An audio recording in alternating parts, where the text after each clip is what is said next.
नमो विष्णुपादाय कृष्णपृष्ठाय भूतले श्रीमते भक्तिवेदांत स्वामिनिति नामिने। नमस्ते सरस्वती देवे गौरवाणी प्रचारिणे निर्विशेष शून्यवादी पाश्चात्य देशतारिणे। जय श्री कृष्ण चैतन्य प्रभु नित्यानंद श्री अद्वैत गदाधार श्रीवासादि गौर भक्तवृंद। हरे कृष्णा कृष्ण कृष्ण हरे हरे, हरे राम राम राम हरे हरे। हरे कृष्णा कृष्ण कृष्ण हरे हरे, हरे राम राम राम हरे हरे। हरे कृष्णा कृष्ण कृष्ण हरे हरे, हरे राम राम राम हरे हरे। हरे कृष्ण, आपल्या सगळ्यांचं स्वागत आहे भक्तिशास्त्री कोर्स मध्ये। आपण स्टडी करत आहोत श्रीमद भगवद्गीता जशी तशी अध्याय नंबर 18। आपण लास्ट टाइम श्लोक नंबर 42 वर थांबलो होतो, 41 वरती। तर ह्या 18व्या अध्यायामध्ये आपण आतापर्यंत श्लोक नंबर 1 ते 12 हा एक सेक्शन स्टडी केला होता, ज्यामध्ये आपण कर्मयोगाबद्दल माहिती घेतली होती। त्यानंतर दुसरा सेक्शन होता 13 ते 17 कर्मयोगाचे ज्ञान पार्ट 1 आणि 18 ते 40 कर्मयोगाचे ज्ञान पार्ट 2। आणि तेवढ्यामध्ये आपण ऑलमोस्ट कर्मयोगाला कन्क्लूड केलं होतं, राईट। की कर्मयोगी व्यक्ती ह्या जगातून कशा प्रकारे कर्मबंधनांच्या पासून मुक्त होऊन अनासक्त भावामध्ये ह्या जगात वावरतो। तर अर्जुनाचा प्रश्न होता की संन्यासी श्रेष्ठ आहे की कर्मयोगी श्रेष्ठ आहे। त्याला उत्तर देताना भगवंतांनी म्हटलं की ऍक्च्युली कर्मयोगी किंवा त्यागी म्हणजे जो व्यक्ती या जगामध्ये वावरत आहे परंतु अनासक्त भावनेने वावरत आहे, तो श्रेष्ठ आहे एक संन्यासीपेक्षा जो या पूर्ण जगाचा त्याग करून एकांतामध्ये बसून ध्यान करत आहे, राईट। त्यानंतर मग आपण 41व्या सेक्शनला स्टार्ट केलं होतं, सॉरी 41 ते 48 या सेक्शनला। हरे कृष्ण, आपल्या सगळ्यांना गीता जयंतीच्या हार्दिक शुभेच्छा। हरे कृष्ण। तर आज गीता जयंतीच्या दिवशी आपण भगवद्गीतेचा अभ्यास करतोय। आपलं भगवंतांचं आपल्यावरती फार कृपा आहे, दुर्लभ आहे भगवद्गीता ऍक्च्युली बघायला गेलं तर। फार आता कसं आपण रेग्युलर क्लास घेतो तर आपल्याला जास्त काय वाटत नाही नवीन, पण ऍक्च्युली भगवद्गीता ही फार दुर्लभ आहे आणि स्पेशली भक्तांच्या संघामध्ये चर्चा करणे हे तर अति दुर्लभ आहे, राईट। ते तुम्हाला नंतर कळेल जेव्हा गीता संपून गेल्यावरती। हरे कृष्ण, आता कळणार नाही। जेव्हा 18 अध्यायापर्यंत म्हणते अरे आता कधी गीता अभ्यास करणार परत, सो लाईक दॅट। सो मग जो एक 18 ते 40 जो सेक्शन होता, त्या सेक्शन मध्ये आपण बघितलं होतं की कशा प्रकारे प्रकृतीच्या 3 गुणांनुसार सगळ्या गोष्टी विभागित केल्या जातात, राईट। मग आता ह्या प्रकृतीच्या 3 गुणांतून बाहेर पडायचं असेल तर आपल्याला एक हॉस्पिटल पाहिजे, एक प्रोग्राम पाहिजे की प्रत्येकाने आपापल्या वृत्तीनुसार कर्म करावे, कारण प्रकृतीच्या वेगवेगळ्या गुणांचा आपल्यावरती आघात आहे, राईट।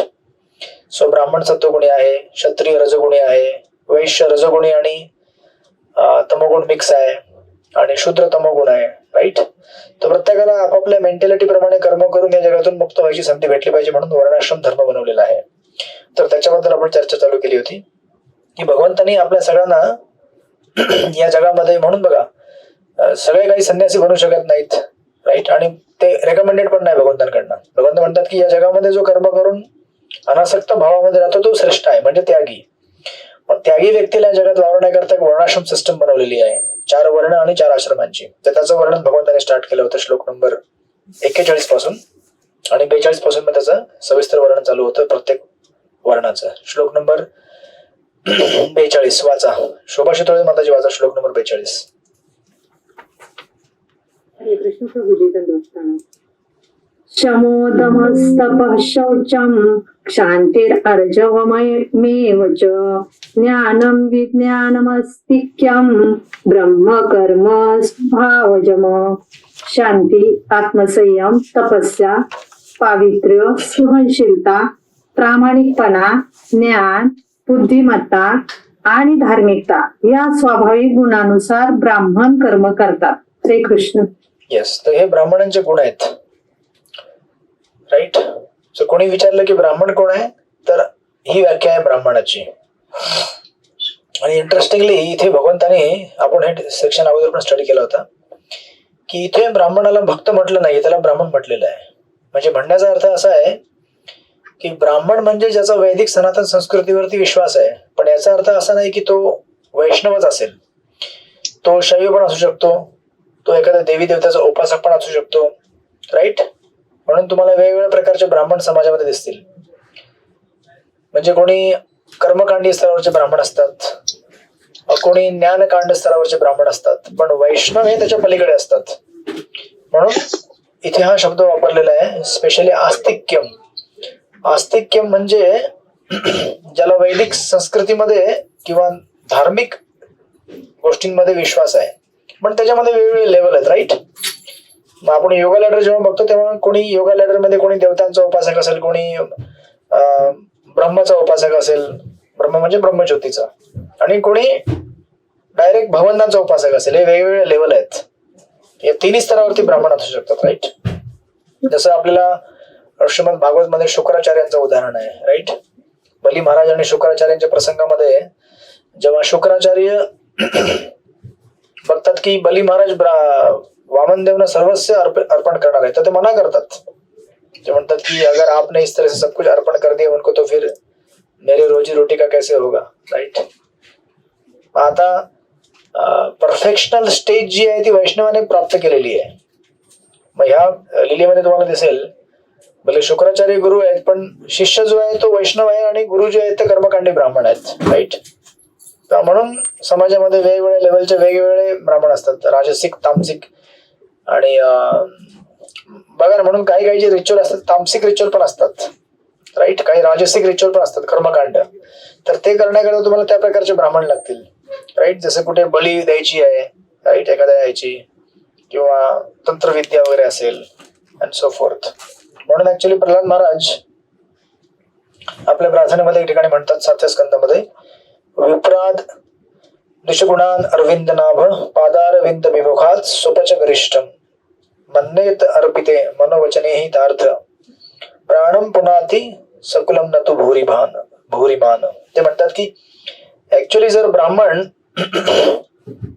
एखाद्या ब्राह्मण परिवारात जरी जन्माला आला असेल, परंतु तो जर भगवान विष्णू पासून जर दूर जात असेल, तर तो ब्राह्मण म्हणून टिकू शकत नाही. आणि एखादा स्वपच म्हणजे कुत्र्याचं मांस खाणारा चांडाल, जर तो भगवंतांच्याकडे वळला तर तो त्या ब्राह्मणाहूनही श्रेष्ठ बनू शकतो. म्हणजे शेवटी व्याख्या जी आहे ती आपली, जे वर्णाश्रम लेवलमध्ये वेगवेगळे लेवल्स आहेत. जो भगवान विष्णूंचा भक्त आहे तो सर्वश्रेष्ठ आहे. त्याने ब्राह्मणांची स्टेज दूर म्हणजे क्रॉस केलेली आहे. म्हणून बघा, वर्णाश्रम जी आहे ती सोशिओ कल्चरल डिव्हिजन आहे समाजाची. मग आपल्यापैकी सगळेजण सगळं फॉलो करत नाहीत वर्णाश्रम. राईट. स्पेशली जेव्हा आपण वैष्णव बनून जातो, ऑफकोर्स वेगवेगळ्या कारणाकरता आपण फॉलो करतो बरेच रिच्युअल, ते आपण डिस्कस केलं होतं अगोदर बऱ्याचदा. पण इन जनरल जेव्हा एखादा डिवोटी आहे, आता बघा ना तुम्ही, से फॉर एक्झाम्पल तुमची जेव्हा ब्राह्मण दीक्षा होते तेव्हा तुम्हाला असं सांगितलं जात नाही की तुम्ही आता परफेक्ट झालात किंवा या जगातनं मुक्त झालात. असं तुम्हाला सांगितलं होतं का ज्यांची ब्राह्मण दीक्षा झाली त्यांना? नाही ना. तुम्ही म्हणाल की आमची अजून पहिली पण झाली नाही बऱ्याच लोकांची. पण तुम्ही कधी असं ऐकलंय का की जब तक ब्राह्मण दीक्षा नाही होगा तब तक तुम्हारा काम नाही होगा? असं ऐकलंय कधी? नाही ऐकलं. राईट. हरिनाम दीक्षेने आपला उद्धार होऊन जातो. आणि ब्राह्मण दीक्षा ही ऍक्च्युली सपोर्ट सिस्टम आहे की बाबा अभि ये आणि स्पेशली आपल्या इस्कॉन सिस्टम मध्ये जेव्हा आपण ब्राह्मण दीक्षा घेतो, याच्याकरता की आपण आता 4 नियम व्यवस्थित फॉलो करतोय. राईट. आणि आपण शास्त्रांचं थोडं पठण केलेलं आहे. पण याचा अर्थ असा नाही की जो व्यक्ती शास्त्रांचं पठण केलं नाहीये, ज्याला भक्तिशास्त्री नाहीये, तो भक्ती करू शकत नाही असं नाहीये. राईट. ती इंडिपेंडेंट असते आपल्या मटेरियल क्वालिफिकेशनच्या. पण आपल्याला ही एक दीक्षा दिली जाते जेणेकरून एक रेकग्नाइज करता की बाबा आता आपण स्वच्छ राहतो आणि सेवा करण्याकरता आपण तयार आहोत. अर्थ असं नाही की जो हरिनाम दीक्षा तो स्वच्छ राहतो, तो पण राहतो. म्हणून असा विचार करू नये कधी की ब्राह्मण दीक्षा झाल्यावरतीच आपलं सगळं काही होऊन जाईल. राईट. ब्राह्मण दीक्षेमध्ये जे क्वालिटीज आपण डेव्हलप करतो ते हरिनाम घेण्याकरता आपल्याला सपोर्ट करतात, म्हणून आपण ब्राह्मण बनायचा प्रयत्न करतो. जसं तुम्ही डीटी वर्शिप करता. जर कलियुगाचा धर्म काय आहे? डीटी वर्शिप नाहीये. कलियुगाचा धर्म काय आहे? कृतय ध्यायते विष्णू त्रेतायाम यजतोमुखये द्वापरे परिचर्यायाम कलौत ध्येय कीर्तनात. तर ऍक्च्युअली कलियुगाचा धर्म आहे नाम संकीर्तन. हरे कृष्ण कृष्ण कृष्ण हरे हरे, हरे राम राम राम हरे हरे. आणि अर्चविग्रहांची सेवा हा द्वापर युगाचा धर्म आहे. राईट.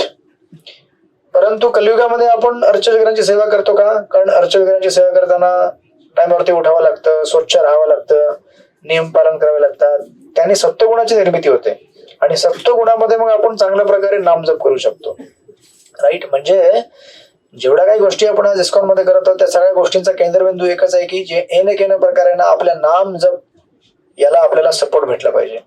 मग ते डीटी वर्शिप असेल किंवा तुम्ही प्रसाद डिस्ट्रीब्युशन करता किंवा तुम्ही मोठे मोठे मंदिर बांधता किंवा तुम्ही एसी हॉल मध्ये बसून लोकांना चॅन्टिंग करायला, व्हॉट एव्हर, सगळ्या गोष्टींचा उद्देश एकच आहे की त्याने अल्टिमेटली नाम जप करण्याकरता मदत करावी. राईट. पण ट्रॅडिशनली स्पीकिंग ही ब्राह्मणांच्या क्वालिटीज आहेत. राईट. तर ह्या क्वालिटी वैष्णवामध्ये ऑलरेडी असतात जे दिलेले आहेत. शांती, आत्मसंयम, तपस्या, पवित्र, सहनशीलता वगैरे वगैरे. त्याच्यामध्ये दोन गोष्टी आहेत, शम आणि दम. तुम्हाला दिसेल त्याच्यामध्ये, आपण याच्याबद्दल अगोदर पण डिस्कस केलं होतं बऱ्याचदा. शम म्हणजे माइंड कंट्रोल आणि दम म्हणजे सेन्स कंट्रोल. शम म्हणजे मनाला कंट्रोल करणे आणि दम म्हणजे इंद्रियाने कंट्रोल करणे. तर ऍक्च्युली आपण पहिले मनाला कंट्रोल केलं ते इंद्रियाने कंट्रोल करणं सोपं जातं. कधी कधी लोक असं करतात, विचार करतात की नाही आपण मन फार कठीण आहे कंट्रोल करणे, पहिले आपण इंद्रियाने कंट्रोल करूया. पण बेटर आपण जर मनाला कंट्रोल केलं तर इंद्रियांचा विचलित व्हायचा प्रश्नच नाहीये. पण जर इंद्रिय विचलित झाली तर मग मनाला कंट्रोल करणे फार कठीण जातं. म्हणून सोपं काय आहे की पहिले मनालाच कंट्रोल होऊन द्या ना. मनामध्ये इच्छाच येऊन नका देऊ कुठल्या. मग इंद्रियांमध्ये उगाच विचलित होणार नाहीत इंद्रिय. राईट. अशा प्रकारे हा एक इथे मुद्दा आहे याच्यामध्ये. त्यानंतर ब्राह्मणामध्ये हे पण गुण असतं, तप. ते तप करतात. त्यानंतर शांती असते त्याच्यामध्ये. शांती म्हणजे बेसिकली सहनशीलता असते त्यांच्यामध्ये. राईट. टॉलरन्स. म्हणून जनरली ब्राह्मण लोक शस्त्र उचलत नाहीत. जसं विश्वामित्र मुनी. राईट. जेव्हा वशिष्ठ मुनीकडे गेले तेव्हा लढाई करण्याकरता वशिष्ठ मुनीने शस्त्र उचललं नाही. राईट. कारण ब्राह्मण लोक त्यांच्यामध्ये सहनशीलता असते, ते लोक सहन करू शकतात.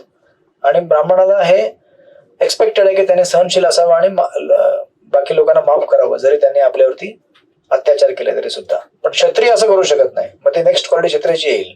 राईट. त्यानंतर ब्राह्मणाची अजून एक क्वालिटी दिलेली आहे, ज्ञान विज्ञानम. म्हणजे ज्ञान म्हणजे थेरोटिकल नॉलेज आणि विज्ञान म्हणजे साक्षात्कारी नॉलेज. तर हे त्यांनी कल्टिवेट केलं पाहिजे. राईट. अशा प्रकारे या ब्राह्मणाच्या क्वालिटीज आहेत, त्याने ब्राह्मण जाणला जातो. मग ह्या क्वालिटी ज्याच्यामध्ये असतील तो ब्राह्मण राहू शकतो. राईट. ट्रेडिशनली स्पीकिंग वर्णाश्रम सिस्टम प्रमाणे. त्यानंतर नेक्स्ट क्वालिटी दिलेली आहे क्षत्रियांची. श्लोक नंबर 43 मध्ये वाचा. सोळेखा माताजी वाचा श्लोक नंबर 43. हरे कृष्णा. दंडक प्रणाम. शौर्यं तेजोदुतीर्दाक्षं युद्धे चाप्य पलायनं दानमेश्वर भावाश्च शास्त्रं कर्म स्वभावजं. शौर्य, तेज, निर्धार, दक्षता, युद्धामध्ये धैर्य, औदार्य आणि नेतृत्व या स्वाभाविक गुणानुसार क्षत्रिय कर्म करतात. हरे कृष्णा. प्रशपना. तर हे क्षत्रियांचे गुण झाले.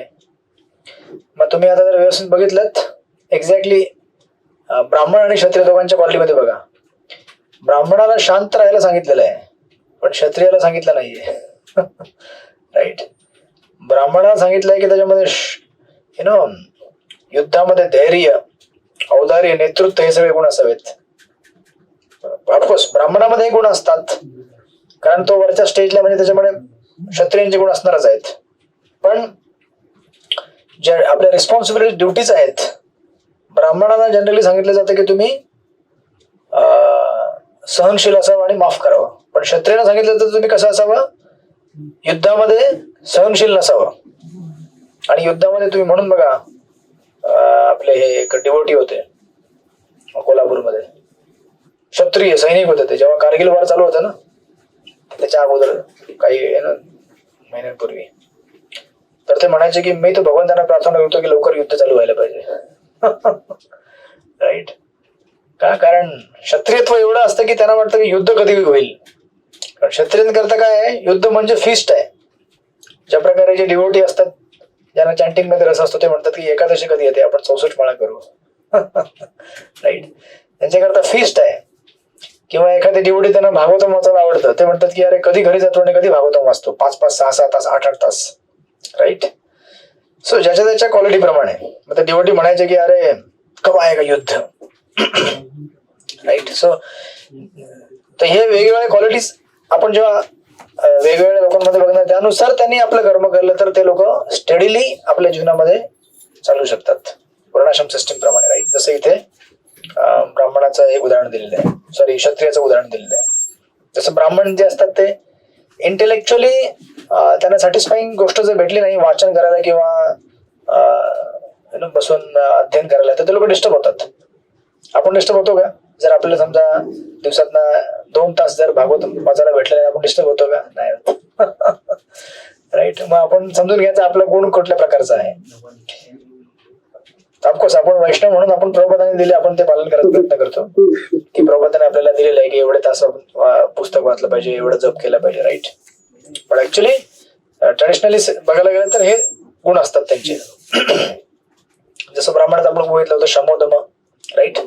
ब्राह्मण एवढा अलर्ट असतो की तो एक म्हणजे निरर्थक विचार आपल्या मनामध्ये येऊन देत नाही. ज्या प्रकारे तुम्हाला माहिती असेल की घराच्या बाहेर जर चोर आहे तर तुम्ही काय करणार? चोर असेल तर तुम्ही दरवाजा बंद करून घेता. राईट.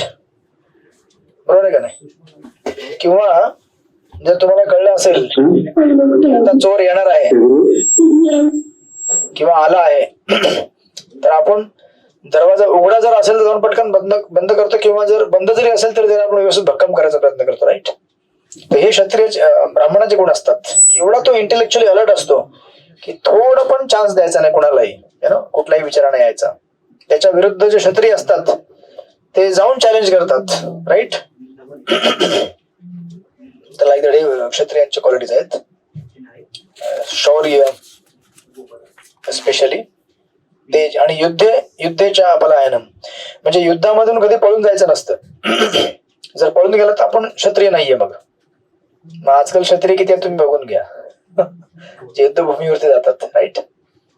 ऍक्च्युअली जे क्षत्रिय आहेत ते लाईक दॅट.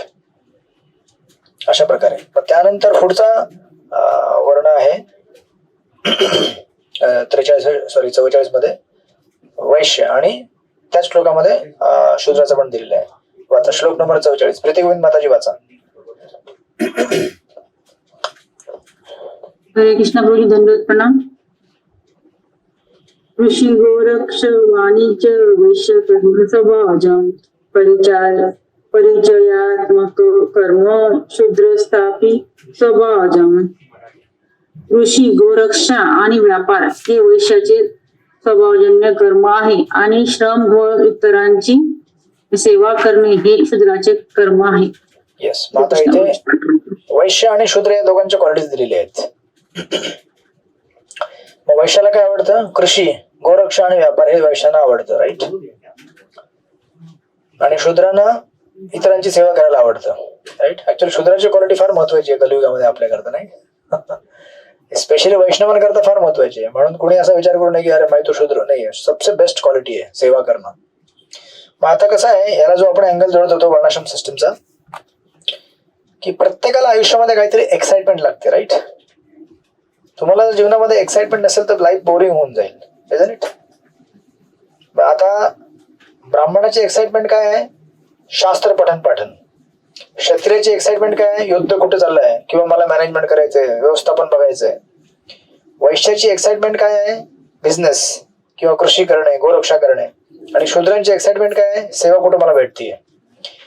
मग आता ऍक्च्युली बघायला गेलं तर आपल्याला भगवंतांची भक्ती करण्याशिवाय दुसरं काही करायची गरज नाही. राईट. जीवनामध्ये परफेक्शन गाठण्याकरता मग आपल्याला प्रभुपादाने दिलेली सिस्टम श्रवणम कीर्तनम विष्णू स्मरणम अर्चनम वंदनम दास्यम साख्यम आत्मनिवेदनम, या 9 नवविधी भक्ती दिलेली आहे. मग ही झाली एक शुद्ध भक्तीची बाजू. पण त्याचबरोबर आपल्याला कळलं पाहिजे की ह्या क्षणाला सध्या आपल्यामध्ये एक्साइटमेंट नाहीये एवढी की मी आता दिवसभर चॅन्टिंग करेल. आहे का एक्साइटमेंट? आज एका दिवशी तुम्ही केली असेल, एक दिवशी, राईट. उद्या तर आपण सेक्शन वरती जाऊत किंवा 20-25 जे काय आपले असतील ते, किंवा तुम्ही आता भक्तिशास्त्री अभ्यास एवढा घनघोर अभ्यास केला 4 वर्ष, तुम्ही म्हणत असाल की आता 4 वर्षानंतर आता ब्रेक, 10 वर्षाचा ब्रेक, मग आता शास्त्रिक स्टडी, राईट. सो बिकॉज आपली ती एक्साइटमेंट नाहीये, आहे पण आपली एवढी एक्साइटमेंट नाहीये, राईट. आता काही जण आपली क्रॅश झालेली आहे, ते अरे झाला आमचा अभ्यास झाला, पूर्ण झाला, आमचं शास्त्रिक स्टडी पूर्ण झालेलं आहे, राईट. पण मग आता नवविधी भक्ती आहे, पण नवविधीमध्ये आपल्याला एक्साइटमेंट भेटत नसेल, पण आपल्याला भक्तीमध्ये टिकून राहायचं, राईट. म्हणून जेव्हा वर्णाश्रम सिस्टम जेव्हा ऍड केली जाते, वर्णाश्रम सिस्टीम मध्ये बघितलं जातं की तुम्हाला काय आवडतं. मग आता समजा तुम्हाला टेम्पलमध्ये से फॉर एक्झाम्पल तुमची मेंटॅलिटी बिझनेस टाईप आहे, तर त्या लोकांना मंदिरामध्ये दुकान सांभाळायला आवडतात, मंदिराची दुकानं जी असतात, किंवा त्यांना अकाउंटिंग करायला आवडतं, राईट. किंवा त्यांना जर फार्म हाऊस वगैरे असेल तर फार्म हाऊस जाऊन मॅनेज करायला आवडतं. दिस इज वैश्य मेंटॅलिटी. सिमिलरली जर एखादा ब्राह्मणिक ओरिएंटेड असेल तर त्याला लेक्चर वगैरे तयार करायला आवडतात, प्रवचन करायला आवडतं, त्याला प्रिचिंग करायला आवडतं, राईट. प्रिचिंग म्हणजे प्रिचिंग सगळे करतात, पण असं एकदम मेथोडॉलॉजिकल सिस्टमॅटिक क्लासेस बनवणे, पॉवर पॉइंट लेक्चर शास्त्रिक असं बनवणे. एखादा मॅनेजर असेल त्याला काय आवडतं कि बाबा ये संस्था है, चलो मैं अभी मैनेजमेंट कमेटी का मेंबर बनना चाहता हूँ, मैं मैनेज करना चाहता हूँ लोगों को. मग जोपर्यंत ही एक्साइटमेंट आपल्याला दिली जात नाही तोपर्यंत आपण त्या सेवेमध्ये किंवा संस्थेमध्ये टिकून राहणार लांब पर्यंत. म्हणून आपल्याला जर टिकून राहायचं असेल तर आपण शोधून काढलं पाहिजे की बाबा मला कुठली सेवा आवडते माझ्या स्वभावानुसार. मी जर ब्राह्मणिकली ओरिएंटेड असेल तर मी 10 तास लेक्चरमध्ये बसेल, पण भांडी घासू शकणार नाही मी 10 तास, राईट. तुम्हाला सांगितलेलं 10 तास भांडी घासतं नाही का, पण एखादा ज्याला भांडी घासायला आवडतात त्याला 10 तास भांडी घासायला तरी तर त्याला आवडेल, पण त्याला म्हटलं की आता लेक्चरमध्ये बस, तो बसणार नाही. तुम्ही बघितलं असेल सत्संगमध्ये, राईट. काही भक्त असतात ते बसतच नाही, ते म्हणजे सेवेमध्येच असणार कायम, आणि काही भक्त असतात ते लेक्चरमध्येच बसणार, ते सेवा करणार नंतर जाऊन, पण त्यांना पहिले लेक्चर पाहिजे. बाबा लेक्चरमध्ये बसल्याशिवाय मला शांत वाटत नाही. लेक्चर सगळे ऐकावं ऍक्च्युली, पण ते प्रत्येकाची कॅपॅसिटी आहे, बसला तरी 1 तास, अर्धा तास, 1.5 तास, त्याच्या पलीकडे आपण बसू शकत नाही. म्हणून वर्णाश्रम सिस्टम काय करते, आपल्या सगळ्यांना अशा प्रकारचं एक प्लॅटफॉर्म देते जिथे आपण सगळे आपली सेवा करता करता, आपल्या आवडीची सेवा करता करता आपण भक्ती करत करत टिकत राहू. नाहीतर तुम्ही सांगा ना, सगळ्यांना सांगितलं उद्या इस्कॉन मध्ये आल्यावरती की बसून सगळ्यांनी आता 64 माळा करायच्या दररोज, किती लोक टिकतील याच्यामध्ये? नहीं टिकणार ना. पण तुम्हाला सांगितलं ठीक है 2 घंटा 16 माला करो, उसके बाद मंदिर में जो भी आपको सेवा जमता करो. आणि स्पेशली आपल्याला जी सेवा जमते ती सेवा जर आपण केली तर आपल्याला एक सॅटिस्फॅक्शन भेटतं, आपल्याला एक आनंद आणि तृप्ती वाटते की मैंने कुछ किया सेवा, राईट. जर तुम्हाला एखादी सेवा जमतच नाहीये, ती सेवा तुम्ही करायला गेलात तर तिथे डिझास्टर आहे ना. तुम्हाला सांगितलं की कुकिंग करा आणि तुम्हाला कुकिंग येतच नाही, मग काय करणार तुम्ही? कुकिंग जळलेलं किंवा मीठ, खारट, तिखट, लोक तुम्हाला आरडाओरडा करतीलच ना. मग त्यापेक्षा तुम्हाला जर जमत असेल तर तुम्ही चांगली कुकिंग केली, तुम्हाला लोक म्हणतात वा प्रभूची छान सेवा झाली, तुम्हाला बरं वाटतं, राईट. कारण आपण सध्या क्षणाला शुद्ध भक्त नाहीये, तर आपल्या प्रत्येकाला एक सेन्स ऑफ अचिव्हमेंट लागते की बाबा मैंने कुछ किया. एक मनाला एक समाधान द्यावं लागतं की मैंने कुछ किया, हा मुझे अच्छा लग रहा मैंने कुछ किया, राईट. हे सगळं देण्याकरता हा प्लॅटफॉर्म बनवलेला आहे वर्णाश्रम सिस्टमचा. आणि मोर ओर लेस आपण सगळे ह्या सिस्टम मध्येच आहोत. भले आपण म्हणत असेल की आता वर्णाश्रम नाहीये, नाही आहे. तुम्ही जर व्यवस्थित चेक केलं तर तुम्ही बरोबर तुम्हाला कळेल की तुम्ही कुठल्या सेटमध्ये फिट होतात ते, राईट. म्हणून असं म्हटलं जातं, जसं आता इथे ह्याच्या क्वालिटी दिलेल्या आहेत, कोणाच्या? वैश्यांच्या, किंवा याच्या अगोदर क्षत्रियांच्या क्वालिटी दिल्या जातात. क्षत्रियाची क्वालिटी असते ईश्वर भाव, राईट. ऍक्च्युली असं म्हणत ईश्वर भाव म्हणजे controlling mentality. Actually controlling mentality चांगली नाहीये ना, पण कंट्रोलिंग मेंटॅलिटी पाहिजे ना. आय मीन टू से, जर तुमचा सत्संग असेल 100 लोकांचा तर कोणाला तरी मॅनेजर बनावं लागेल ना, कोणाला तरी एक चेअरपर्सन अध्यक्ष बनावं लागेल ना, त्याला खुर्चीवरती बसून कंट्रोल करावं लागेल, राईट. त्याला एवढं कळलं पाहिजे की कंट्रोल ही सेवामध्ये कंट्रोल करतोय मी, राईट. असं नाही की मी आता अधिकारी बनलोय, बट हे एक प्लॅटफॉर्म त्याला द्यावं लागेल, राईट. 100 लोकांना मॅनेज करायचं तर तिथे सगळे म्हणतील की नाही सगळे कंट्रोलर आहेत, असं चालत नाही ना. एक कोणतरी अधिकारी पाहिजे जो मॅनेज करेल, राईट. सो असं म्हणून म्हटलं जातं की actually Brahmanas they deal with the concept किंवा आयडियाज किंवा प्रिन्सिपल्स. ब्राह्मण लोक कशा तत्वज्ञान याच्यावरती किंवा एखाद्या आयडिया प्रिन्सिपल याच्यावर काम करतात. क्षत्रिय लोक लोकांसोबत काम करतात, वैश्य लोक पशूंसोबत काम करतात आणि शूद्र वस्तूंसोबत काम करतात. बघून घ्या पुन्हा एकदा. ब्राह्मण लोक तत्वज्ञान किंवा शास्त्रिक गोष्टी याच्यासोबत काम करतात, क्षत्रिय लोकांसोबत डील करतात, त्यांना लोकांना मॅनेज करायचं असतं ना. आणि वैश्य पशूंना मॅनेज करतात, तसं गाय असेल किंवा बाकी पशु असतील. आणि शूद्र हे वस्तूंना मॅनेज करतात, म्हणजे कुदळ, फावडा, मटकी हे सगळे गोष्टीने हँडल करतात, राईट. हे त्याची हायरार्की आहे की लोक कुठल्या कुणाशी डील करतात. सर्वात कठीण काय आहे, लोकांशी डील करणे, बरोबर आहे. म्हणून क्षत्रिय जो असेल त्याने डील करावं. ज्याला क्षत्रियत्व नाहीये, ज्याला माहित नाही की लोकांशी कसं बोलावं, डील करावं, त्याने उगाच मॅनेजर बनायचा प्रयत्न करू नये, त्याने त्रास होतो लोकांना, राईट.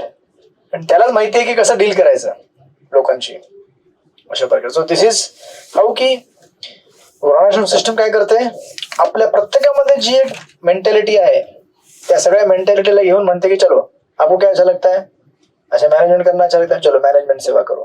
आपको क्या अच्छा लगता है, मुझे झाड़ू पोछा करना अच्छा लगता है, चलो आप मंदिर में झाड़ू पोछा करो. अच्छा आपको क्या लगता है, अच्छा शास्त्र पढ़ना अच्छा लगता है, चलो तो फिर कुछ भक्ति शास्त्री कोर्स, भक्ति वैभव कोर्स, आप कोर्स कंडक्ट करो. अशा प्रकारे प्रत्येक मेंटॅलिटीच्या माणसाला प्रत्येक क्षेत्रामध्ये सेवा भेटते, मग त्याला पण बरं वाटतं. आणि म्हणून ही अशी सिस्टम बनवलेली आहे. जरी बनवलेली असते तरी सुद्धा त्या लोकांनी त्या प्रकारे वागलेच असते, बरोबर आहे का नाही. पण जेव्हा सिस्टम बनवले, फ्रेमवर्क दिलेले आहे, तर आता कसं बघा, क्षत्रियाला दिलेला आहे ईश्वर भाव, परंतु त्याला सांगितलेलं आहे की तू काय केलं पाहिजे, लोकांची काळजी घेतली पाहिजे. ईश्वर भाव म्हणजे कंट्रोल, म्हणजे तो कंट्रोलर आहे. त्याच प्रकारे जेव्हा वैश्य आहे, वैश्य याला जरी सांगितलं असेल की तू व्यापार करू शकतो, पण वैश्याला काय सांगितलेलं आहे, गोरक्षा. तुम्ही आता बघा, गोरक्षा स्पेशली जेव्हा गायींचा आपण बघतो त्याला वेस्टर्न टर्मिनॉलॉजी मध्ये किंवा पाश्चात्य देशामध्ये कॅटल रिअरिंग म्हणतात, पशुपालन. तुम्ही ऐकलं असेल शाळेमध्ये पशुपालन शब्द ऐकले. पण आता गीतेमध्ये शब्द कसा आहे, पशुपालन नाहीये. गीतेमध्ये शब्द काय आहे, गोरक्षा. याचा अर्थ काय आहे की वैश्य लोकांना जरी सूट असेल की तुम्ही आपल्या स्वभावाप्रमाणे तुम्ही धंदा करू शकता, पैसे कमवू शकता, पशुपालन करू शकता, पण समजा गाय आहे, जर गाय म्हातारी झाली तर तिला तू मारू शकत नाहीस. गायला तू आईप्रमाणे बघितलं पाहिजेस. मग आता बघा, वैश्यांची मेंटॅलिटी कशी असते, मनी माइंडेड, राईट. पैसा पैसा पैसा, सगळीकडे पैसा बघायचा. पण वैश्यानं हे शास्त्राने विधान घालून दिलेलं आहे कि आपको छूट दिया है हमने, आपके स्वभाव के अनुसार जो कर्म करना है करो. जैसे आपको पैसा बनाना है बहुत सारा, तो आपने गाय को पाला, दूध निकाला और बहुत धंधा किया, पैसा कमाया, राइट. लेकिन अभी गाय बूढ़ी हो गई है, तो अब आप गाय को छोड़ नहीं सकते. म्हणजे कसं आहे की you cannot see everything from monetary point of view. सगळ्या गोष्टी तुम्ही फक्त पैशाच्या दृष्टिकोनातून बघायचं नाहीये तुम्हाला. म्हणून शास्त्रांचं जेव्हा रोलिंग येतं ना, वैश्य असेल किंवा क्षत्रिय असेल किंवा शूद्र असेल, सगळ्यांना हे फार महत्वाचं आहे. नाहीतर अदरवाईज आज समाजामध्ये 4 वर्ण आहेतच नॅचरली. काही लोक बिझनेस करतायत, काही लोक क्षत्रियत्व आहेत म्हणजे सोसायटीला मॅनेज करतात, काही लोक ऑलरेडी ब्राह्मण आहेत, इंटेलेक्च्युअल सायंटिस्ट लोक, आणि काही लोक शूद्र आहेत. तर हे काही विभाजन समाजामध्ये म्हणजे शास्त्र आज वर्णाश्रम दिसत नाही याचा अर्थ असा नाही की हे विभाजन नाही, ऑलरेडी आहे. पण जेव्हा आपण याला शास्त्रांच्या नजरेने बघतो आणि शास्त्रांच्या अधीन घालतो, तेव्हा प्रत्येकाला मग काही ना काहीतरी कर्तव्य भेटतात. तसं ब्राह्मण आहे, ब्राह्मणाला सगळ्या फॅसिलिटी भेटतात, बरोबर का नाही. ब्राह्मणाला कुठे जाऊन नोकरी करायची गरज पडत नाही, ब्राह्मणाला कुठे काय उद्योगधंदा घालायची गरज नाही, त्याला सगळं काही सोसायटी पुरवते. पण मग ब्राह्मणाचं कर्तव्य काय आहे की त्याने स्वतःला नियंत्रित ठेवावं, त्याने तपस्या करावी, त्याने शास्त्रांचं पठण पाठन करावं आणि भगवंताचं भजन करून लोकांना प्रेरित करावं की तुम्ही पण भजन करा, बरोबर आहे का नाही. मग फ्री नाहीये काही. आपल्या स्वभावाप्रमाणे कर्म करण्याकरता तुम्हाला फॅसिलिटी भेटले, पण त्याची किंमत तुम्हाला मोजावी लागेल. त्याच प्रकारे क्षत्रिय आहे, क्षत्रियला राजा होण्याची संधी आहे. तो म्हणे की आप आज इस गाव में 1000 लोग हैं, आप उसके राजा हो, चलो.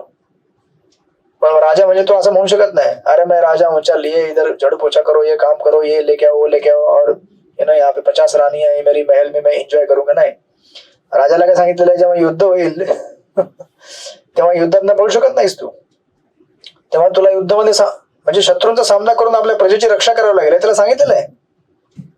म्हणजे फॅसिलिटी आहे एन्जॉय करण्याची, पण सोबत काय आहे, जबाबदारी आहे. त्याच प्रकारे वैश्य आहे, त्याला सुद्धा फॅसिलिटी आहे की तू भरपूर काही पशुपालन कर, गायी सांभाळ, सगळं कर, पण जेव्हा गाय म्हातारी होईल तेव्हा तू तिला सोडू शकत नाहीस. आणि अगदी वैदिक काळामध्ये तुम्ही बघितलं असेल, गायी असतील घरामध्ये किंवा त्यांना अगदी घरातल्या मेंबर सारखं आपण वावरायचो. तुम्ही काही ट्रेडिशनली फोटो पण बघितले असतील, जेव्हा घरातले माणसं जेव्हा ग्रुप फोटो काढायचे ना, तेव्हा गायीला पण सोबत ठेवायचे किंवा ही पण आमच्या घरातली मेंबर आहे, राईट. म्हणजे लोकांचं एवढं प्रेम असायचं आपल्या घरातल्या गायीवरती किंवा म्हैस असेल किंवा काय असेल, वाटेवर पशु असेल. असं नव्हतं की हे फक्त आता आज माझ्या कामाचे दूध देत आहेत, उद्या दूध देणं बंद झालं तर हिला पाठव कत्तलखान्यामध्ये. म्हणून वर्णाश्रम सिस्टीम जेव्हा शास्त्रांच्या द्वारे नियंत्रित असते तेव्हा मनुष्य दुर्गतीला जात नाही, सद्गतीकडे जातो तो, राईट. म्हणजे त्याच्या डोक्यामध्ये घुसत नाही ते की अरे मैं बहुत पैसा कमाया, अभी मेरे को क्या जरूरत है शास्त्रों की. किंवा क्षत्रियाला पण वाटत नाही की मैं तो बलवान हूं, मुझे क्या जरूरत है. किंवा ब्राह्मणाला वाटत नाही मी फार बुद्धिमान आहे. हे सगळे थर्ड क्लास लोक आहेत, हे ग्रहस्थ किंवा वानप्रस्थ, हे सगळे लोक गेलेले कामात नाही. सॉरी, वानप्रस्थ नव्हे, म्हणजे हाऊस होल्ड लाईफ मध्ये किंवा समाजात घरात राहणारे लोक, हे सगळे असं ब्राह्मण विचार करत नाही. ब्राह्मण काय विचार करतो, नाही मला शास्त्राने नेऊन दिलेले नियम काय आहेत की सगळ्यांना समभावाने बघणे, आत्मतत्व बघणे, राईट. असं नाही की हा गरीब आहे, हा श्रीमंत आहे, की आता मी समजा बाहेर गेलो प्रोग्राम मध्ये, असं वाटतं की ह्यांच्याकडे भरपूर डोनेशन भेटेल नाही आणि ह्यांच्याकडे 56 भोग भेटेल, आणि दुसऱ्या घरामध्ये गेलो इथे काय 10 रुपये डोनेशन भेटणार आहे आणि प्रसादामध्ये काहीच नाहीये. ब्राह्मण असं म्हणू शकत नाही, त्याला समभाव राहावं लागतं. म्हणून वर्णाश्रम सिस्टीम जेव्हा रूल मध्ये येते तेव्हा आपल्या सगळ्यांच्या प्रवृत्त्या ज्या आहेत त्या प्रवृत्तीने काम करायची संधी आहे, पण त्या प्रवृत्त्यांना शास्त्राने जेव्हा रेग्युलेट केल्या जाते तेव्हा आपण त्यात म्हणजे आपण पर्टिक्युलर बाउंड्रीच्या बाहेर जात नाही, राईट. तुम्हाला सगळ्यांना कळतंय डिस्कशन काय आहे ते. आपल्या सगळ्यांना प्रकृतीच्या 3 गुणानुसार कर्म करायची मुभा आहे, परंतु शास्त्राने आपल्या सगळ्यांना पण नियम घालून दिलेले आहेत. ब्राह्मणाने कसं राहावं, शूद्राने कसं राहावं, क्षत्रियाने कसं राहावं, वैश्याने कसं राहावं, राईट, लाईक दॅट. अशा प्रकारे म्हणून ते हा जो शब्द आहे वेस्टर्न ह्याच्यामध्ये, पशुपालन शब्द हा वेस्टर्न टर्मिनॉलॉजी मध्ये आहे, पाश्चात्य संस्कृतीमध्ये. पण आपल्यामध्ये पशुपालन नाही, आपल्यामध्ये काय आहे, गोरक्षा. की गाय भले म्हातारी होईल पण तिचं मी मरेपर्यंत रक्षण करेल, राईट. ती माझ्या फॅमिलीची मेंबर आहे, राईट. सो म्हणून तुम्ही बघत असाल की भारतीय संस्कृती जी होती ती एवढी प्रॉस्परस होती, आपला समाज जरी आपल्या शहरांना जरी मुघलांनी किंवा बऱ्याच इंग्रजांनी जेव्हा लूटपाट केली, पण गाव जेव्हा व्यवस्थित होते, वर्णाश्रम सिस्टम जेव्हा व्यवस्थित होती तेव्हा पुन्हा प्रॉस्पर व्हायचे आपण, राईट. अशा प्रकारे सिस्टम दिलेली आहे या 4 श्लोकांमध्ये, सॉरी 42, 43, 44 श्लोकांमध्ये हे 4 लोकांची सिस्टम आहे. तर आता जस्ट एक मी ऍड करेन ह्याच्यामध्ये, सध्या स्थितीला आपली स्थिती काय आहे वर्णाश्रम सिस्टम नुसार. तर भक्तिविनोद ठाकूर यांनी किंवा भक्ती सिद्धांत सर ठाकूर यांनी 3 प्रकारचे वर्णाश्रम सांगितले आहेत. महत्वाचा मुद्दा आहे, व्यवस्थित ऐकून घ्या. 3 प्रकारचे वर्णाश्रम असतात. भूक लागलेली दिसते ना, आज एकादशी आहे, हरे कृष्ण, उपवास आहे आज. तर 3 प्रकारचे वर्णाश्रम असतात. पहिला वर्णाश्रम असतो वैदिक वर्णाश्रम. पाहिजे लिहून घ्या तुम्ही, फक्त 3 त्याचे मेन कॅटेगरी आहेत. एक असतं वैदिक वर्णाश्रम, दुसरं असतं आसुरी वर्णाश्रम, तिसरं असतं दैवी वर्णाश्रम. 3 प्रकारचे वर्णाश्रम आहेत. वैदिक वर्णाश्रम, आसुरी वर्णाश्रम आणि दैवी वर्णाश्रम. तर वैदिक वर्णाश्रम म्हणजे काय, सर्वात पहिली कॅटेगरी वैदिक वर्णाश्रम म्हणजे जे आपण आता सध्या गीतेमध्ये अभ्यास केलेला आहे की समाजामध्ये व्यक्ती कुठल्या वर्णाचा आहे हे त्याच्या पहिले जन्मावरती ठरतं. की समजा आता ब्राह्मणाच्या घरी समजा जर जन्माला आला असेल तर हा ब्राह्मण आहे, पण फक्त एवढ्यावरती नाही, त्याच्यामध्ये गुण पण असला पाहिजे ब्राह्मणाचा, आणि त्याचं कर्म सुद्धा ब्राह्मणाचं असलं पाहिजे. म्हणजे बेसिकली 3 गोष्टी, जन्म, कर्म आणि गुण, या 3 गोष्टी जेव्हा बघितल्या जातात तेव्हा त्याला म्हटलं जातं वैदिक वर्णाश्रम. ट्रेडिशनल ओरिजिनल जे आपलं वर्णाश्रम सिस्टम आहे, जे भगवद्गीतेमध्ये दिलेले आहे, गुण कर्म विभाग असं, तिथं जर जन्म झाला पाहिजे, पण नुसतं जन्म नको ब्राह्मण घराण्यामध्ये, सोबत त्याच्याकडे काय पाहिजे, ब्राह्मणाचा गुण पण पाहिजे. आणि ब्राह्मणाचं कर्म पण पाहिजे. जसं फॉर एक्झाम्पल तुम्हाला ही स्टोरी माहिती असेल, सत्यकाम जाबाली, प्रभुपादांच्या लेक्चरमध्ये बऱ्याचदा ऐकलं असेल. सत्यकाम जाबाली म्हणून एक व्यक्ती होता. तर तो गौतम ऋषींकडे गेला. तो म्हटलं की मला तुमच्याकडून शिक्षण घ्यायचं आहे. तर गौतम ऋषी ब्राह्मण होते. ते म्हटलं की मी फक्त ब्राह्मण शिक्षा देईन, बाकी लोकांना देऊ शकत नाही मी. मग त्याला टेस्ट करायचं होतं की नक्की ब्राह्मण आहे की काय आहे, माझ्याकडे शिक्षण घ्यायला आलेलं आहे. मग त्याने काय सांगितलं त्याला की तू जा घरी जाऊन आईला विचार की तुझे वडील कोण आहेत. ठीक आहे. जेव्हा हा आला घरी आणि आईला विचारलं की मला असं गुरुजींनी विचारलंय की माझे वडील कोण आहेत, तर सत्यकाम जाबाली एवढं सत्यनिष्ठ होता. आई म्हटली की अरे मला माहित नाही तुझे वडील कोण आहेत. म्हणजे याचा अर्थ काय की जी स्त्री होती तिने बऱ्याच लोकांशी संग केला होता आणि त्यातनं कधी जन्माला माहित पण नाही, कुठल्या पुरुषाचा मुलगा माहित नव्हता. मग हा सत्यकाम जाबाली गौतम ऋषींकडे पुन्हा गेला. मग त्याने विचारलं गुरुजींनी की मग आईने काय उत्तर दिलं. सत्यकाम जाबाली म्हटला की ऍक्च्युली माझी मम्मी म्हटले की तिला माहितीच नाही की तुझे वडील कोण आहेत. मग आता असं उत्तर कोण देईल. असं उत्तर तोच देईल जो ब्राह्मण आहे. तुम्हाला कळलं का. बेसिकली सत्यनिष्ठता असणं ही ब्राह्मणाचा क्वालिटी आहे. त्याच्यामध्ये ही क्वालिटी होती ब्राह्मणाची, म्हणून तो तसं उत्तर देऊ शकला. आणि म्हणून गौतम ऋषी म्हटले की तू ब्राह्मण आहेस.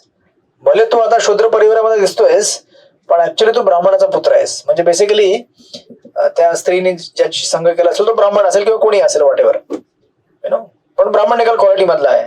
तर ह्याला म्हणतात वैदिक वर्णाश्रम, ज्याच्यामध्ये आपला जन्म फक्त निश्चित केला जातो. जन्मावरनं निश्चित होत नाही की मी ब्राह्मण आहे की नाही, पण माझा गुण पण असला पाहिजे ब्राह्मणाचा आणि त्याच्यानुसार माझं कर्म पण असलं पाहिजे. याला म्हणतात वैदिक वर्णाश्रम सिस्टम. राईट. ट्रेडिशनल. त्यानंतर दुसरं आहे आसुरी वर्णाश्रम सिस्टम, सेकंड कॅटेगरी. आसुरी वर्णाश्रम म्हणजे तुम्हाला या शब्दावरूनच कळतंय की जे लोक असुर कोण असतात. जे लोक शारीरिक स्तरावरती भोग घेतात त्यांना असुर म्हटलं जातं. जे शारीरिक स्तरावरती जीवन जगतात त्यांना ऍक्च्युली असुराची व्याख्या आहे. असुर म्हणजे असं नाही की दोन शिंग, मोठे मोठे दात किंवा असे लांब कान. असुर म्हणजे जो शारीरिक स्तरावरती जगतो, म्हणजे तो विचार करतो की मैं ये शरीर हूं और इस शरीर से मैं संसार का भोग करूंगा, त्याला म्हटलं जातं असुर. म्हणजे त्याच्याकरता हे शरीरच सर्व काही आहे. मग आता आसुरिक ब्राह्मणाची आसुरिक वर्णाश्रमाची डेफिनेशन काय आहे. जे लोक म्हणतात ना कि मैं इस ब्राह्मण घरी में जन्म लिया हूं तो मैं ब्राह्मण हूं, भले मेरे अंदर ब्राह्मण का गुण हो या कर्म ना हो, कुछ फर्क नहीं पड़ता, लेकिन मैं ब्राह्मण परिवार में जन्म लिया हूं. मग तुम्ही आता मला सांगा, कलियुगामध्ये असे बरेच लोक आहेत ते म्हणतात की हम ब्राह्मण परिवार से जन्म लिए लेकिन हम मांस खाते हैं, लेकिन मैं ब्राह्मण हूं. असं ब्राह्मण नाही बनू शकत तुम्ही. तुमच्यामध्ये गुण पण पाहिजे ब्राह्मणाचा आणि कर्म पण पाहिजे. याला म्हटलं जातं आसुरी वर्णाश्रम. अशा प्रकारे समाजामध्ये जे लोक जगतात ना आज, म्हणजे ब्राह्मण असेल किंवा क्षत्रिय असेल कोणी पण, मग आज समजा ब्राह्मण आहे तो ब्राह्मणासारखा वागत नाही, ब्राह्मण नाहीये ऍक्च्युली तो, किंवा क्षत्रिय क्षत्रियसारखा नाहीये, किंवा वैश्य वैश्यासारखा नाहीये. तो वैश्य काय करतो, गायी पाळतो, परंतु गायी दूध देणं बंद झालं की त्याला कत्तर घालून पाठवतो. क्षत्रिय आहे, राजकारभार सांभाळतोय, पण खालना टेबला खालना पैसे भेटले लगेच घेऊन टाकतो, किंवा आपल्या कुटुंबाच्या लोकांना जाऊन पोस्टवरती बसवतो. त्याच्यामध्ये म्हणजे हे गुण नाही क्षत्रियाचे. पण तो काय म्हणतो, मैं क्षत्रिय परिवार, मैं राजपूत परिवार में जन्म लिया हूं, या मैं बिजनेस परिवार में जन्म लिया हूं, या फिर मैं ब्राह्मण परिवार में जन्म लिया हूं, तो मैं ब्राह्मण हूं, क्षत्रिय हूं या वैश्य हूं. याला म्हटलं जातं आसुरी वर्णाश्रम. राईट.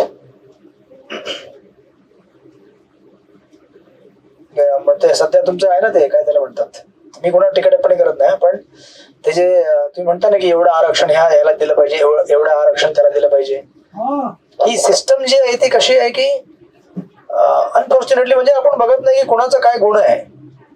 पण जस्ट ठीक आहे, आता आरक्षण भेटेल तर आहे, भेटेल, चांगली गोष्ट आहे. पण आपण बघितलं पाहिजे की आपण त्यानुसार वागतो का, त्यानुसार आपण जगतो का. असं नको व्हायला की आपण आज समाजाची सेवा करण्याकरता निघालो पण आपल्याकडे तो गुण नाहीये आणि उद्या आपण त्या पोस्टवरती बसून फक्त एक्सप्लॉइट करू आपण, मग हे चांगलं नाही. राईट. याला म्हटलं जातं आसुरी वर्णाश्रम, शारीरिक स्तरावरती. तिसरं आहे याच्यानंतर फायनल, ते आहे दैवी वर्णाश्रम. दैवी वर्णाश्रम म्हणजे सध्या इस्कॉन मध्ये जे आहे ते दैवी वर्णाश्रम आहे. अच्छा, दैवी वर्णाश्रम म्हणजे एक्झॅक्टली काय आहे. दैवी वर्णाश्रम म्हणजे आता तुमची जी पहिली कॅटेगरी आहे ना वैदिक वर्णाश्रम, त्याच्यामध्ये कसं असतं माहितीये का, जर एखादा शूद्र व्यक्ती ह्या जीवनामध्ये व्यवस्थित शूद्र राहिला आणि शूद्राप्रमाणे जीवन जगला तर पुढच्या जन्मामध्ये तो त्याच्या वरचा वर्ग कुठला आहे? वैश्य. वैश्य परिवारामध्ये जन्माला येईल तो. पुढच्या जन्मामध्ये जर तो चांगल्या प्रकारे वैश्य राहिला पूर्ण आयुष्यभर वैश्याप्रमाणे त्याने कर्म केलं, नेक्स्ट लाईफ मध्ये तो मग क्षत्रिय म्हणून जन्माला येईल आणि नेक्स्ट लाईफ मध्ये पूर्ण क्षत्रिय म्हणून जगेल तो, त्याच्या नेक्स्ट लाईफ मध्ये ब्राह्मण म्हणून जन्माला येईल आणि जेव्हा तो ब्राह्मण म्हणून व्यवस्थित जगेल नंतर तो मुक्त होईल. हरे कृष्ण. याला म्हटलं जातं ट्रॅडिशनल वैदिक वर्णाश्रम, ज्याच्यामध्ये लोकांना हळूहळू प्रोग्रेस करायचं असतं. म्हणजे शूद्रापासून क्षत्रिय वैश्य, वैश्यापासून क्षत्रिय, क्षत्रियापासून ब्राह्मण, मग ब्राह्मण परिवारामध्ये जन्म घेतल्यावरती ब्राह्मणत्व त्यांनी जर व्यवस्थित पालन केलं मग तो मुक्त होईल. पण आपल्यामध्ये असं आहे का इस्कॉन मध्ये? आज भगवंतांची भक्ती कोण करू शकतो? कोणी पण करू शकतो. भले तो शूद्र असेल किंवा क्षत्रिय असेल, वैश्य असेल, आरक्षित असेल, आरक्षित नसेल राईट, कोणी पण असेल तो आज भगवंतांची भक्ती करू शकतो आणि ह्या जगातनं मुक्त होऊ शकतो. याला म्हटलं जातं दैवी वर्णाश्रम. म्हणजे बेसिकली कसं आहे, हा शब्द व्यवस्थित ऐकून घ्या. Except the social organisation of Vedic varna but not philosophy of Vedic वर्ण. म्हणजे जो आपण पहिलं बघितलं होतं ना वैदिक वर्णाश्रम, त्याचं जे स्ट्रक्चर आहे ना, ब्राह्मण क्षत्रिय शूद्र वैश्य, ते स्ट्रक्चर घ्यायचं की ब्राह्मणाने ब्राह्मणिकल कर्म केलं पाहिजे, शूद्राने शूद्र कर्म केलं पाहिजे, क्षत्रियाने क्षत्रिय कर्म केलं पाहिजे आणि वैश्याने वैश्य कर्म केलं पाहिजे. म्हणजे केलं पाहिजे असं नाही, पण त्याला आवडतं ते, मग तो तेच करणार आहे. राईट. पण आपण त्यांची फिलॉसॉफी अडॉप्ट नाही करत. त्यांची फिलॉसॉफी काय आहे की शूद्र जेव्हा पूर्ण जीवन व्यवस्थित शूद्र बनून जगेल तेव्हा नेक्स्ट लाईफ मध्ये क्षत्रिय वैश्य बनेल आणि वैश्यानंतर क्षत्रिय बनेल, क्षत्रिय नंतर ब्राह्मण बनेल, मग मुक्त होईल. ही फिलॉसॉफी आपण ऍक्सेप्ट करत नाही आपल्या इस्कॉन मध्ये. का? कारण कुठलाही जीव जर त्याने शुद्ध भावाने भगवंताची भक्ती केली या जीवनामध्येच मुक्त होऊ शकतो तो. त्याला एवढं लांब 4 जन्मांची वाट बघायची गरज पडणार नाही. आणि हे सत्य आहे. ट्रेडिशनल वर्णाश्रम सिस्टीम मध्ये कसं आहे, त्याला विष्णू भक्ती सांगितली जात नाही. विष्णू भक्ती असते पण तो विष्णू भक्ती घेत नाही. राईट. तो स्लोली प्रोग्रेस होतो. आणि इव्हन जो हायेस्ट क्लास ब्राह्मण आहे, हा ब्राह्मण पण डायरेक्ट विष्णूची भक्ती करत आहे का हे पण निश्चित नाही. जसं शुक्राचार्य ते पण ब्राह्मण होते ना, रावण हा पण ब्राह्मण होता, हिरण्यकश्यप हा पण ब्राह्मण होता, पण डायरेक्ट विष्णू भक्ती करत होते नाही करत, कधी कधी विष्णूच्या अगेन्स्ट पण होते. मग ती झाली ती वर्णाश्रम सिस्टीमची प्रोग्रेशन की कसं मनुष्य मुक्त होतो. पण दैवी वर्णाश्रम मध्ये कसं आहे की मी आज कोणी पण असेल, मी जर भगवंतांची भक्ती केली तर मी यातनं मुक्त होईल. पण सोसायटी चालवण्याकरता आपल्याला स्ट्रक्चर पाहिजे ना. ब्राह्मणाने ब्राह्मणिकल कर्म करावं, क्षत्रिय क्षत्रियत्व कर्म करावं, वैश्याने वैश्य कर्म करावं. म्हणून आपण जो पहिली कॅटेगरी आहे ना ट्रॅडिशनल वर्णाश्रम सिस्टम किंवा वैदिक वर्णाश्रम, त्याचा आपण स्ट्रक्चर घेतो समाज व्यवस्थेकरता, पण त्याची फिलॉसॉफी घेत नाही. जसं तुम्हाला एक क्लासिक उदाहरण देतो, जसं भक्ती सिद्धांत सरस्वती ठाकूर तुम्हाला माहिती असेल, त्यांनी 64 गौडी मठ बनवले. राईट. तुम्हाला माहितीये का, त्यांनी त्यानंतर सांगितलं होतं की तुम्ही जीबीसी बनवा. माहिती तुम्हाला जीबीसी, गव्हर्निंग बॉडी कमिशन, माहिती असेल ना. जीबीसी आपली सर इस्कॉनला मॅनेज करणारी बॉडी आहे, माहितीये का ना सगळ्यांना जीबीसी. हा, मी जीबीसी बॉडी कुठनं घेतली माहितीये का तुम्हाला? सरस्वती ठाकूरने. माहितीये कोणाला? जीबीसी म्हणजे 12 जे मेन अधिकारी असणार आणि ते झोन वाईज काम करणार, हे कुठनं त्यांनी घेतलं माहिती का तुम्हाला? हे होतं. कुठनं घेतलं होतं? आवाज नाही आला तुमचा. रेल्वेचं स्ट्रक्चर असं होतं, इंग्रजांनी आणलेलं. करेक्ट. त्यांनी इंडियन रेल्वे सिस्टम उचललेली आहे. तुम्ही म्हणाल की अरे इंडियन रेल्वे आणि इस्कॉनचा काय संबंध? अरे बडा घनिष्ठ संबंध आहे इस्कॉन और इंडियन रेल्वे का. इंडियन रेल्वेमध्ये ही सिस्टम होती GB, governing body commission. Zone प्रमाणे डिवाइड करून त्याला कसं मॅनेज करायचं.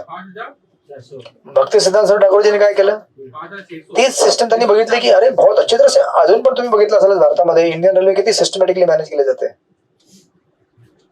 हरे कृष्ण. तुम्ही म्हणत असाल की आम्हाला ट्रेनमध्ये तिकीट भेटत नाही, ती वेगळी गोष्ट आहे, त्याला वेगळी कारण आहेत. परंतु मॅनेजमेंट करतात ना ते लोक व्यवस्थित. एवढी मोठी संस्था, एवढी लोक, एवढे गाड्या, एवढे सिग्नल्स मॅनेज करतात ना. मग त्याला झोन डिवाइड करून दिलेले आहेत. Central zone, western zone, south zone, त्यानंतर मग त्याचे सब डिव्हिजन्स आहेत. मग भक्ती सिद्धांत ठाकूरजींनी काय केलं, त्यांनी बघितलं की सिस्टम बहुत अच्छा आहे. त्यांनी सिस्टम उचलली आणि गौडी मठमध्ये इम्प्लिमेंट केली. पण त्याने रेल्वेची फिलॉसॉफी घेतली नाही की पैसा कमाना आहे, हे करणं, वो करणं आहे, राईट.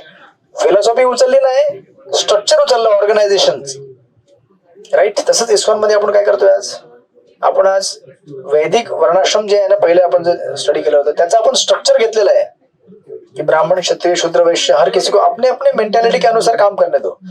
उस प्रकार से गृहस्थ आश्रम आहे, ब्रह्मचर्य आश्रम आहे, वानप्रस्थ संन्यास, बरोबर आहे का नाही. कारण आपल्याला समाज, जर एखादी संस्था चालवायची असेल तर आपल्याला स्ट्रक्चर पाहिजे, विभाजन पाहिजे. असं होत नाही काय पण जो जिसको जो करना है करो. कल ब्रह्मचारी भी गृहस्थ जैसे कर्म कर रहा और गृहस्थ भी ब्रह्मचर्य जैसे, असं नाही चालत ना. डिव्हिजन दिलं पाहिजे की नाही सोसायटीमध्ये. तुम्हाला मुद्दा कळतोय की नाही कळते का? झोप लागले, 9:20 झाले. हरे कृष्ण. मुद्दा कळला की नाही कळला? श्री राधा प्रेम माताजी फक्त ते थंब करत असतात. हरे कृष्ण. म्हणजे सगळ्यांच्या वतीने थंब आहे की कळलं आम्हाला, right. So this is called daivi varnashram, right. आणि दैवी वर्णाश्रम एवढी सिस्टमॅटिक पद्धत आहे की ज्याच्यामध्ये आपल्याला डायरेक्ट विष्णू भक्ती भेटते, राईट. आणि डायरेक्ट आपण भगवंतांची भक्ती करून या जगातनं मुक्त होऊ शकतो. स्ट्रक्चर मग आता तर कसं आहे की आज जर तुम्ही जसं सरस्वती ठाकूरांनी इंडियन रेल्वेची सिस्टम घेतली, तुमच्याकडे जर काही बेटर सिस्टम असेल तुम्ही आणू शकता. मग तुमच्याकडे जर मुंबई बीएमसी मध्ये काही सिस्टम असेल तुम्ही दाखवा आम्हाला की हे अच्छा काम करताय, आपण इम्प्लिमेंट करू इस्कॉन मध्ये. म्हणजे कुठलंही आपण स्ट्रक्चर, कारण शेवटी आपल्याला संस्था चालवायची आहे ना. संस्था चालवण्याचे नियम सगळीकडे सेम असतात, पण फिलॉसॉफी वेगळी असते. आपला उद्देश काय आहे? भगवंतांची भक्ती भजन करणे, राईट. अशा प्रकारे तर हे 3 सिस्टम्स आहेत. ट्रेडिशनल वर्णाश्रम सिस्टम, आसुरी वर्णाश्रम आणि दैवी वर्णाश्रम. सध्या आपण दैवी वर्णाश्रम मध्ये आहोत. त्या प्रकारे आपले ब्रह्मचारी, ग्रस्त, वानप्रस्थ. हरे कृष्ण प्रभूजी. प्रश्न बोला माताजी. प्रभूजी, हे 41 श्लोकांमध्ये आहे ना, हे ब्राह्मण, क्षत्रिय, वैश्य आणि शूद्र. येस. आपापल्या कर्मांच्या गुणांचे पालन करून प्रत्येक मनुष्य सिद्धी प्राप्त करू शकतो. ऍक्च्युली तो श्लोक कव्हर केला मी इनडायरेक्टली. हो. मग आता समजा जर एक्झाम मध्ये क्वेश्चन आला तर आपण कसं लिहायचं? एक्झाम मध्ये प्रश्न आला तर काय प्रश्न तुम्ही तयार करा. काय प्रश्न आला तर म्हणजे आता ह्याचं वर्गीकरण करायला जर सांगितलं तर मग हे 3 लिहायचे, वैदिक वर्णाश्रम आणि आसुरी आणि दैवी वर्णाश्रम. बघा, सध्या गीतेमध्ये जो श्लोकचा फ्लो चालू आहे ना श्लोकांचा, त्याच्यामध्ये ट्रेडिशनल वैदिक वर्णाश्रमचं सिस्टम भगवंत सांगतायत. आसुरी वर्णाश्रम भगवंतांनी सांगितलं नाहीये इथे, आणि दैवी पण सांगितलं नाहीये. दैवी वर्णाश्रम प्रभुपदाने पर्पट मध्ये सांगतायत, तात्पर्यामध्ये. तुम्हाला कळावं म्हणून मी सांगतोय ते. म्हणून बघा ना, कुठेही तुम्ही जर गीतेच्या स्टार्ट टू एंड गीतेमध्ये वर्णाश्रम सिस्टम दिलेली आहे, पण कुठेही जर ब्राह्मण आला किंवा क्षत्रिय आला, शूद्र आला, वैश्य आला, प्रभुपाद काय म्हणतात? उसको डिवोटी बनना है, डिवोटी बनना है, डिवोटी बनना है, विष्णू भक्ती करणे, विष्णू भक्ती करणे. बरोबर आहे का नाही? म्हणजे आपल्याला प्रभुपाद कुठे घेऊन जातात? डायरेक्ट दैवी वर्णाश्रम सिस्टमला. आता तुम्हाला कळते की त्याच्या एंडला जेव्हा सुरुवातीला तुम्ही वाचत अरे सगळीकडे भगवंत म्हणतात, प्रभुपाद म्हणतात की विष्णु भक्ति, बट गीते में कुछ श्लोकों में तो डायरेक्ट विष्णु भक्ति भी नहीं लिखा है, बट फिर वहां क्या लिखा है? ब्रह्म का भक्ति. ब्रह्म म्हणजे ब्रह्म, परमात्मा, भगवान हे स्तर आहेत ना. पण ट्रेडिशनली ब्राह्मण जो आहे तो फक्त ब्रह्मस्तरावरती असतो. मग तो कशाची उपासना करणार? ब्रह्मज्योतीची उपासना करणार. पण प्रभुपाद आपल्या करता काय म्हणतात? आपके लिए ब्रह्मज्योति नहीं, आपके लिए विष्णु ही है, क्योंकि आगे का जो स्टेप है ब्रह्मज्योति के आगे, वो उस ब्राह्मण को मालूम नहीं, लेकिन आपको मालूम पड़ गया है. क्यों? क्योंकि आचार्य बता रहे हैं ना कि आगे का स्टेज है वो, राइट. तर आपण सगळे ऍक्च्युअली दैवी वर्णाश्रम सिस्टमला फॉलो करणारे कॅटेगरी आहोत. मग एक्झाम मध्ये उत्तर जे आहे तुम्हाला कळलं पाहिजे ओव्हरऑल काय चाललेलं आहे. फ्लो मध्ये काय आहे? ट्रेडिशनल वर्णाश्रम सिस्टम आहे, पण तात्पर्यामध्ये प्रभुपाद आपल्याला दैवी वर्णाश्रम देत आहेत. कारण आपल्याला आपला उद्देश काय जीवनाचा काय? विष्णू भक्ती करायची आपल्याला. ऑफकोर्स भगवंत आता कन्क्लूड करतील तेव्हा सांगतीलच. फायनली दैवी वर्णाश्रम मध्ये आपल्याला यायला लागेल. सर्व धर्म प्रत्यक्ष भगवंत म्हणतीलच 1866 मध्ये. शेवटी तुम्ही मला शरण आहे भगवंत म्हणतील सर्व धर्माचा त्याग करून. मग प्रभुपाद एवढे एक्सपर्ट आहेत की आपल्याला पहिले सांगतात, जो कृष्ण बाद में बताने वाले पहिले बता रहे हैं, क्योंकि टेंशन है उनको भी कि आप वहां तक पढ़ेंगे नहीं पढ़ेंगे मालूम नहीं गीता. पण तुम्ही अजून काढली 18व्या अध्यायापर्यंत तुम्ही आलात, राईट. अशा प्रकारे मग आता 2 श्लोक उरलेत, आपण ते पूर्ण करूया. 3 श्लोक म्हणजे हा सेक्शन पूर्ण होईल 1-5 मिनिटामध्ये, राईट. मग हा 45वा श्लोक कव्हर झाला. मी त्याला वाचतो आणि बोलूया. स्वे स्वे कर्मण्य अविरित संसिद्धी लभते नर, स्वकर्म निरत सिद्धिम यथा विंदन्ते तत्शृणु आपापल्या कर्मांच्या गुणांचे पालन करून प्रत्येक मनुष्य सिद्धी प्राप्त करू शकतो. हे कसं शक्य होते याविषयी आता माझ्याकडून एक मग पुढे 3 श्लोकामध्ये सांगितलेलं आहे की प्रत्येकाने आपापलं कर्म करावं आणि त्या कर्मानुसार आपण सिद्धी प्राप्त करू शकतो. आता श्लोक नंबर 46, यथा प्रवृत्तिर्भूतानां येन सर्वम इदं तथं स्वकर्मण तम अर्भच्छ सिद्धिं विद्यन्ति मानवा. भगवंत म्हणतात सर्व जीवांचा उद्गम आणि सर्वव्यापी असणाऱ्या भगवंतांची पूजा करून मनुष्य आपल्या स्वकर्माद्वारे सिद्धी प्राप्त करू शकतो. बरोबर आहे का नाही? प्रत्येक जणाला जे काही कर्म आहे त्या कर्मानुसार भगवंतांची पूजा करावी. एखादा माळी आहे तर त्यांनी शेतामध्ये बगीचेमध्ये फुलांची उपासना करून फुलं भगवंतांना अर्पण करा. एखादा जर बिझनेसमॅन आहे मार्केटमध्ये पैसे कमवा आणि त्या पैशाने भगवंताची सेवा करा.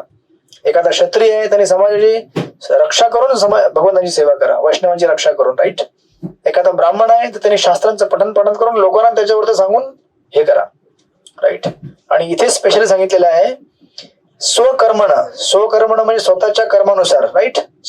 जे कर्म तुम्हाला जमतात ते तुम्ही कर्म करा. आणि याच्यामध्ये एक अँगल जोडला जातो नेहमी. काय लोक असे असतात की हे स्वकर्मण जो शब्द आहे त्याला घेऊन काय म्हणतात, गीता में कहा है कर्म ही पूजा है. तुम्ही ऐकलंय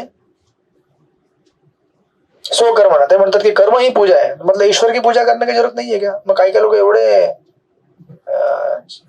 म्हणजे उद्धट आहेत की ते लोक त्यांना जे साध्य करायचं ते काढतात त्यातनं. गीता कहती है खाली कर्म करो.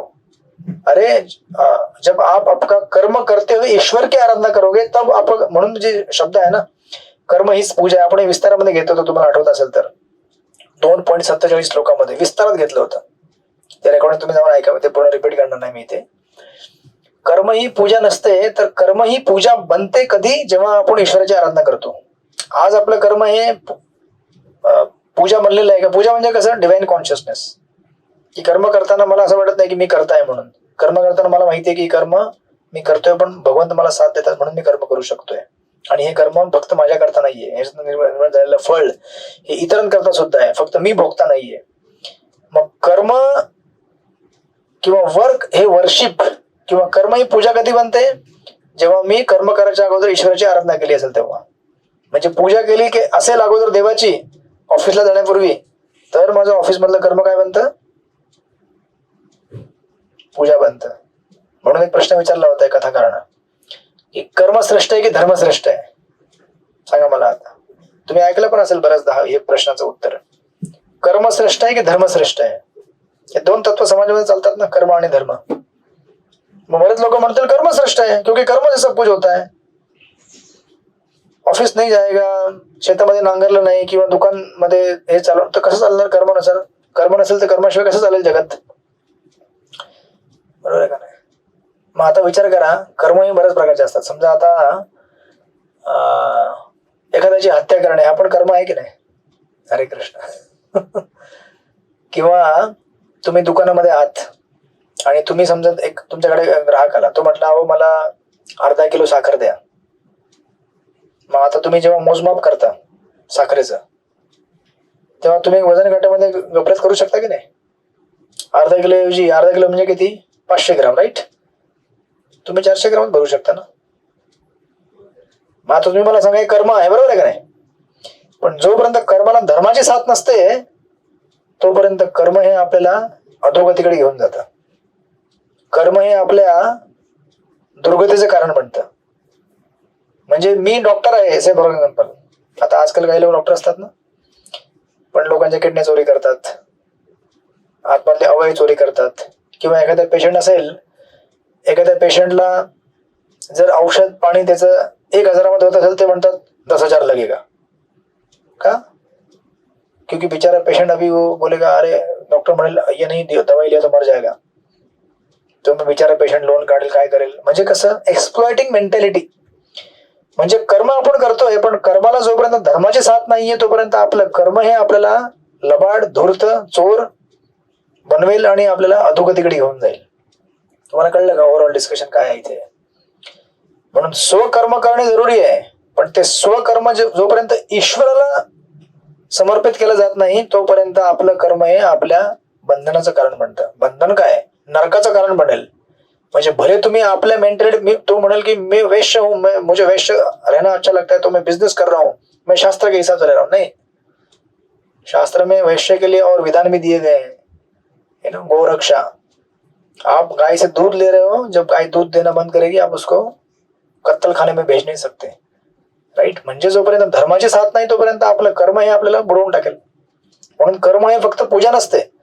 कर्म पूजा बनेल जेव्हा आपण कर्म करण्या अगोदर हरे कृष्णा कृष्ण कृष्ण हरे हरे हरे राम राम राम हरे हरे, जेव्हा आपण ईश्वराची आराधना केली असेल तेव्हा, राईट. Something like that.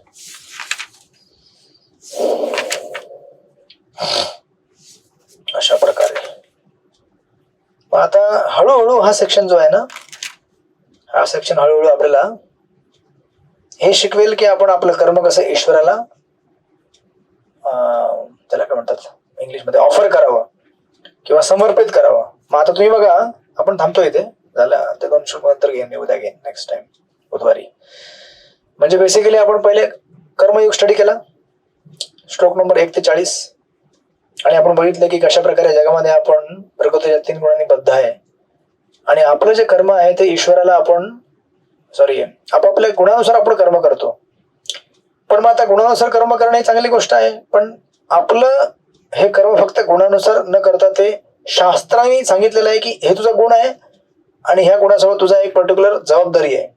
म्हणजे जे आपण डिस्कस केलं, ब्राह्मण क्षत्रिय शूद्र वैश्य, तुम्ही बनू शकतात, ब्राह्मण बनू शकतात, शूद्र क्षत्रिय बनू शकतात, परंतु सोबत तुम्ही त्याच्या जो बरोबर दिलेल्या धार्मिक जबाबदारी पण पार पाडल्या पाहिजेत, राईट. मग अशा प्रकारे बघा आता हळूहळू काय होतंय. पहिले फक्त मी माझे कर्म करेन, नंतर शास्त्र काय म्हणतात, नाही तू तुझं कर्म कर पण शास्त्राने सांगितलं त्याप्रमाणे कर. म्हणजे बिझनेस करणे हे कर्म आहे, पण शास्त्र ज्याप्रमाणे म्हणेल त्याप्रमाणे बिझनेस कर ही दुसरी कॅटेगरी झाली. आणि आता हळूहळू काय होतंय की तू जे बिझनेस करतोस ना राजा, यातनं जे काही तू कमवतोयस ना, शास्त्राप्रमाणे करतोस धर्म कर्म, मग त्यामध्ये देवी देवतांची उपासना असेल, हे असेल ते असेल, किंवा तू खोटं बोलणार नाहीस, प्रामाणिक राहशील, पण तुला माहिती आहे याने पण तुला बंधन लागतं. मग तुला हळूहळू काय करायचंय, आपलं कर्म हे ईश्वराला समर्पित करायचंय. तुम्हाला कळलं का? म्हणजे प्रोग्रेशन कसं होतंय आपलं. एक तर पहिले नुसता पशु आहे योगा लॅडर मध्ये, पण तो म्हणतो नाही मी कर्मकांडाप्रमाणे राहणार. म्हणजे बेसिकली काय, वर्णाश्रम मध्ये आला की मी ब्राह्मण क्षत्रिय शूद्र वैश्य देवी देवतांची पूजा वगैरे वगैरे आणि धर्माने राहणार. पण नुसतं भौतिक धर्माने राहून पण तुला मुक्ती भेटणार नाही. मग तू काय करायचं आता, इथनं जेव्हा आपण पुढे जातोय ना, स्पेशली श्लोक नंबर 46 आणि 47 48 याच्या पुढे आपलं कर्म हे हळूहळू कसं ईश्वराला अर्पित करावं हे शिकवलं जात आहे, जेणेकरून तुम्ही या जगातनं मुक्त व्हाल, राईट. ठीक आहे, मग आपण थांबूया इथे. मग आपण बुधवारी घेऊ याच्यावरती राहिलेले श्लोक आणि पुढे याला कंटिन्यू करू. हरे कृष्ण. श्रील प्रभुपाद की जय. श्रीमद भगवद गीता की जय. मोक्षदा एकादशी की जय. हरे कृष्ण. वंचा कल्पतरुश्च कृपा सिंधुभ्यो च पतितानां पावनेभ्यो वैष्णवेभ्यो की हरे कृष्ण.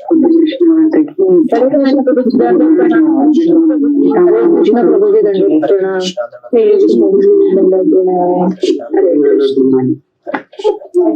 कृष्ण.